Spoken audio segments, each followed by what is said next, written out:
Hi, I'm Gary and this is episode 142 of EV Musings, a podcast about renewables, electric vehicles and things that are interesting to electric vehicle owners. On the show today, we'll be looking at private jets in the age of climate change.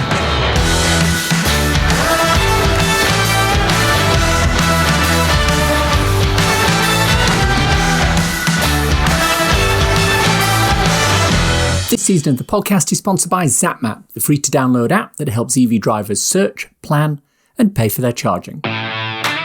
Before we start, I'd like to remind you that if you're looking at the state of the current energy prices, especially in the UK and Europe, and you're thinking, maybe I should look at putting in solar panels, a battery and maybe a heat pump, well, check out a link in the show notes where you'll find my latest ebook, So You've Gone Renewable. It's a quick view on my efforts to do just that, and it answers a lot of the questions I had before I started. If you can afford it, I would heartily recommend getting, at the very least, solar panels and a battery. This summer, I have literally cut my electricity bills down £301 for the last 6 months last year, gas and electricity, down to £91 for gas and electricity, and most of that was overnight EV charging or topping the battery up off peak. Our main topic of discussion today is private jets. Well, private planes in general. This is a longish one, you might want to break it into chunks.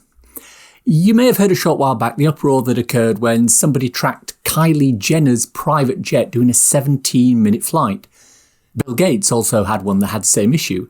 There's a guy on Twitter tracking Elon Musk's private jet usage, and there's been several relatively short flights on there, as well as 2 SpaceX Gulfstream jets which appear to do daily 3-hour flights between California and Houston. There was all sorts of pearl clutching around the internet that these people didn't deserve private jets because they shouldn't be using them for short flights like this. Well, yes, but also no. The short flights in question were what were called repositioning flights. A plane lands at one airport, and the passenger takes alternate means to transport to another location, and the plane has to come and pick them up. Or, more usually, the plane is positioned at one location, but has to be regularly serviced at another location. Now, obviously, you don't want to take your plane halfway around the world to get it serviced, so you choose the nearest location that you can deal with. That might be about 15 minutes flight away, especially if you're in the US, where airports seem to be everywhere. 41% of flights taken in private planes had no passengers, and those that did had an average of 4.7 passengers per flight. You may have also seen recently that Cannes and Nice airports have private jet issues. One of them had landing slots and no parking areas, whereas the other had parking, but it's a lot further away from Cannes.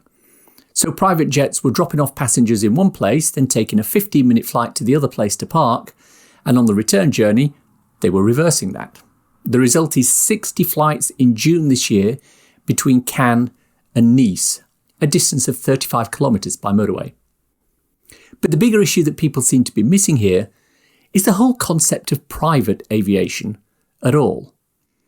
According to data gathered by the Stay Grounded network in 2019, 21,979 active private planes were registered throughout the world, 71% of them in North America and another 13% in Europe. Almost 22,000 private planes.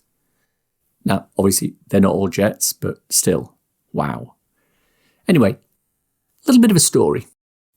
Back when I worked with a big US multinational, I spent a couple of years working in their internal audit department. One of the yearly audits they would do is what's called the corporate compliance.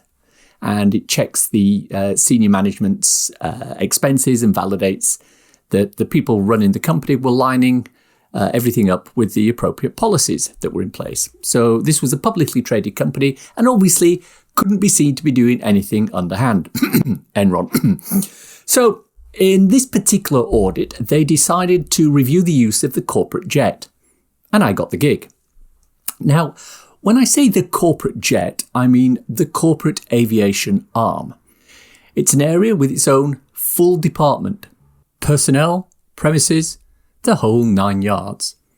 They had a complete terminal at one side of the nearby international airport, alongside a large hangar in which 3 Gulfstream jets were housed.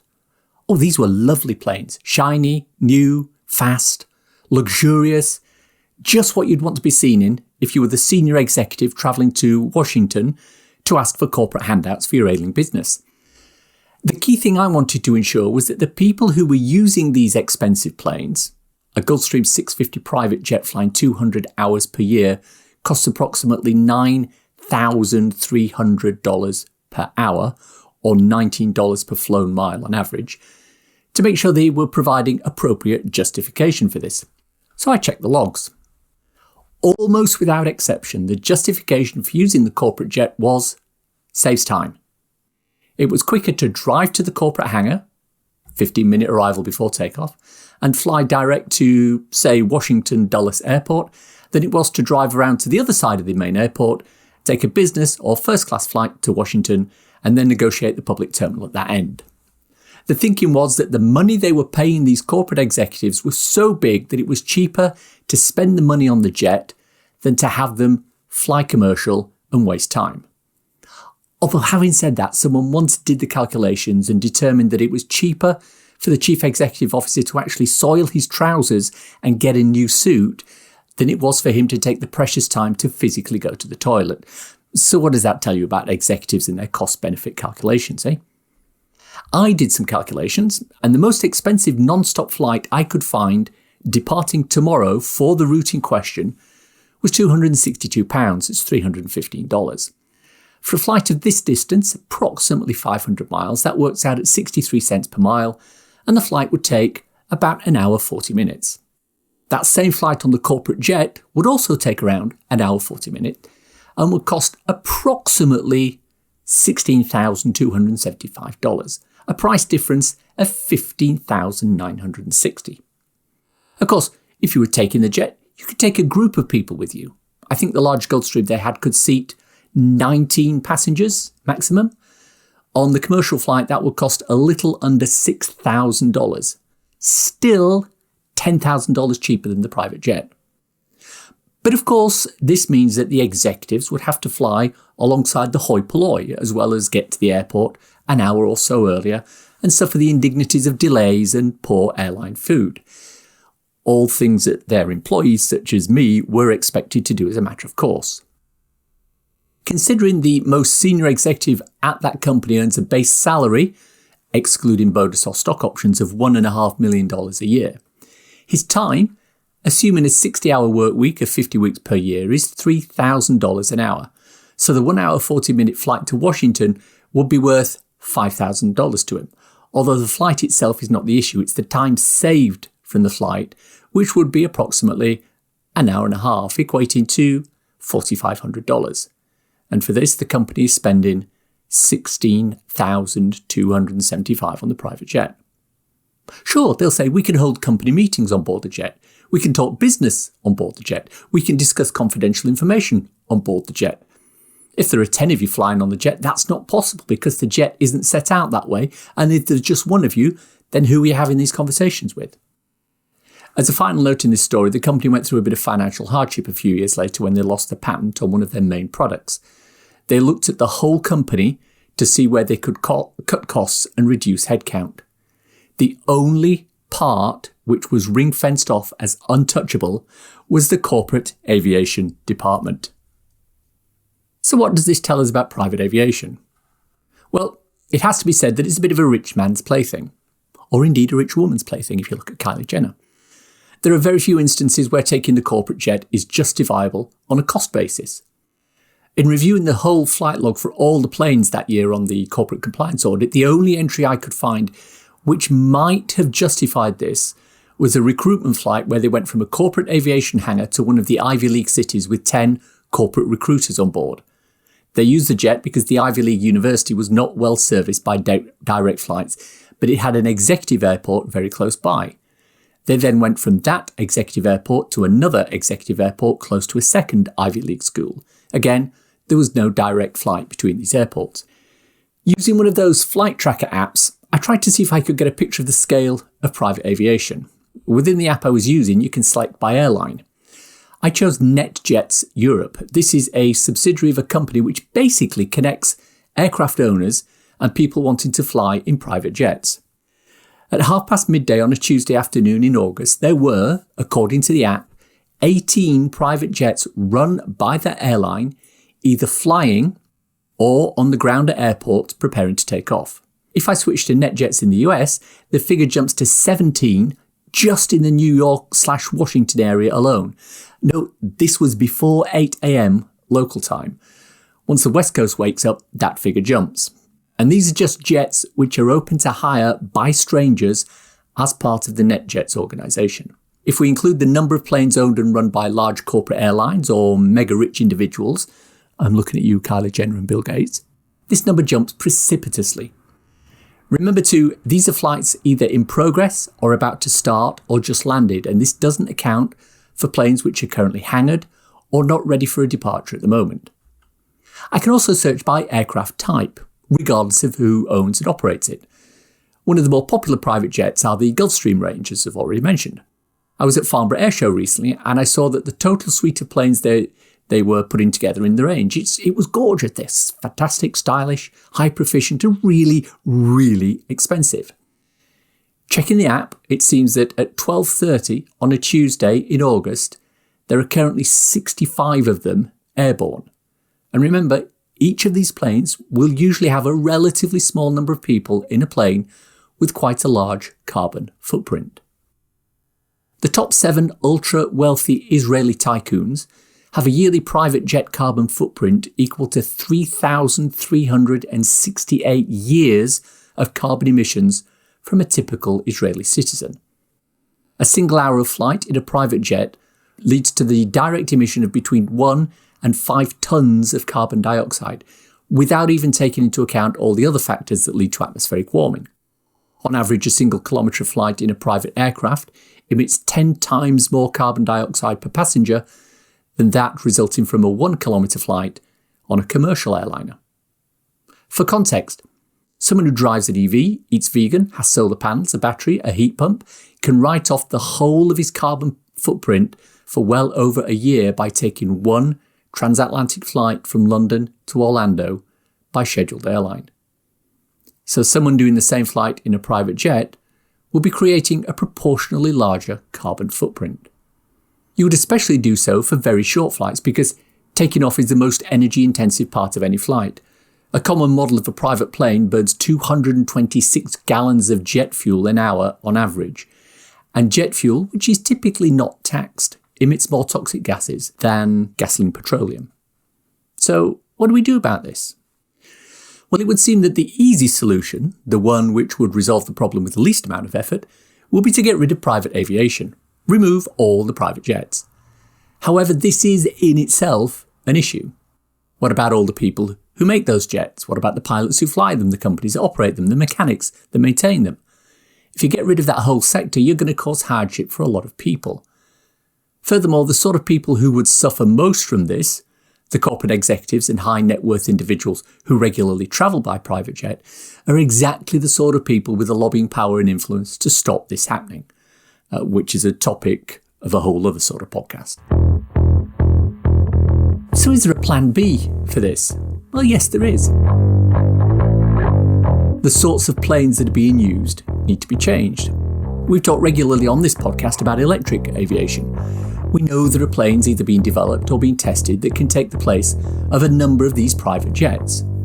At the moment, the range isn't quite there to replace some of the bigger, more expensive Gulfstream jets, for example, but certainly a lot of the shorter hops can be replaced. With upcoming planes under development, not to mention the introduction of hybrid planes running both battery and hydrogen or avgas and hydrogen, the carbon footprint is reduced dramatically. But we do need to ask ourselves, what is the reason we need private jets? Why does Elon Musk and SpaceX have 2 regular flights between Texas and Los Angeles every day? I used to work alongside listener Sean Dunphy, hi Sean, in a company which had 2 bases in the UK. One was near Farnborough and the other was near Preston.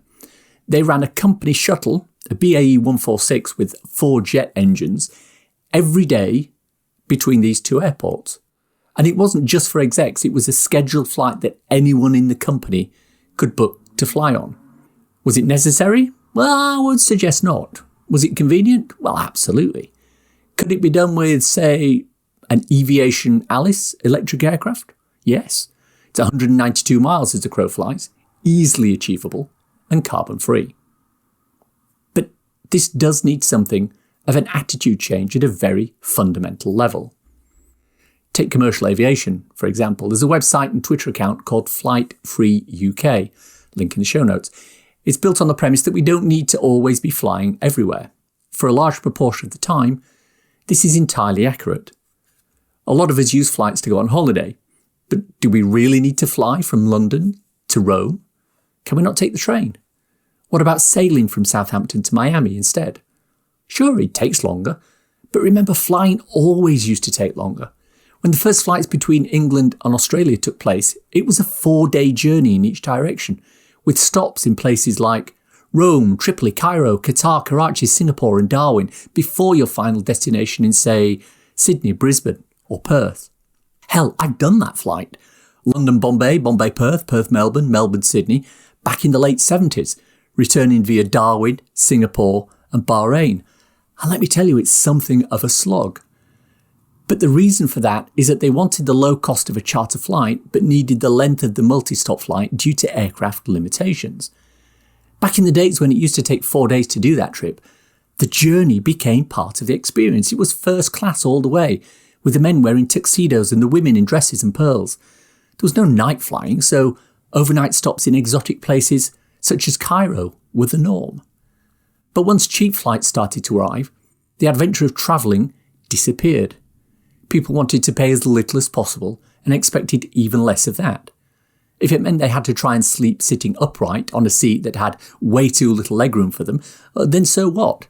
They were on their way to somewhere rather than travelling with a destination in mind. I think a lot of the issues we currently have with aviation will be solved if we raised the prices, made multiple stops, and had the journey become the holiday. But if you're going to do that, you can get rid of planes altogether. Take 3 days to travel transatlantic on a ship rather than 6 hours in a packed airliner.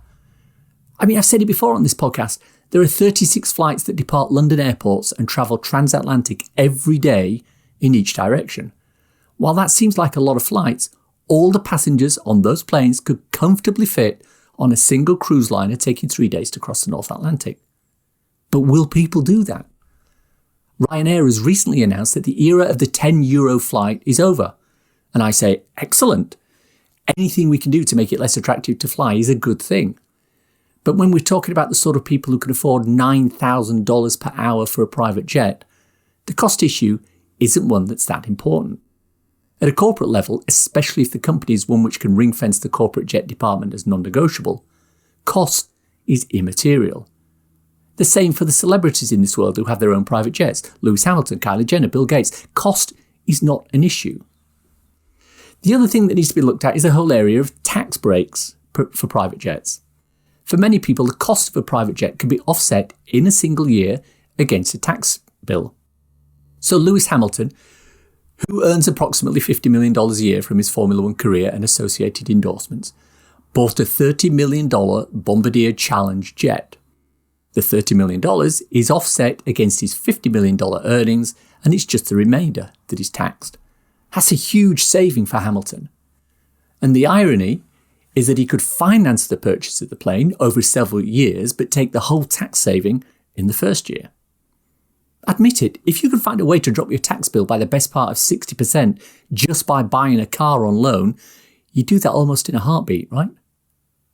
So that's a tax loophole that needs to be fixed to make it less attractive for individuals to purchase private jets.